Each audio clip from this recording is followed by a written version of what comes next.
Gang, semalam sewaktu Xi Jinping address Donald Trump, dia ada sebut satu perkara yang saya rasa Donald Trump sendiri pun tak tahu. Dia sebut tentang Thucydides Trap. Dia kata Amerika Syarikat jangan jatuh ke dalam Thucydides Trap. Apa benda Thucydides Trap ni?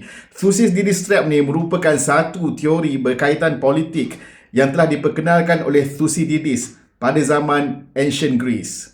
Teori itu merupakan pemerhatian Thucydides terhadap politik dunia. Dia kata apabila terdapat dua kuasa politik dunia yang besar, hampir pastinya kedua-dua negara itu akan berperang.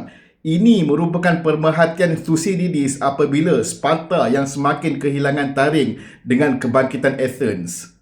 Apabila ini berlaku, Sparta mula takut akan kehilangan pengaruh yang besar dan akibat ketakutan ini dan insecurity ini telah menyebabkan perang yang besar.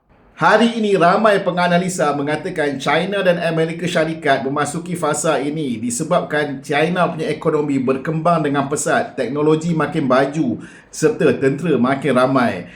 Akibatnya perkara-perkara kecil seperti isu di Taiwan boleh mencetuskan satu perang yang besar.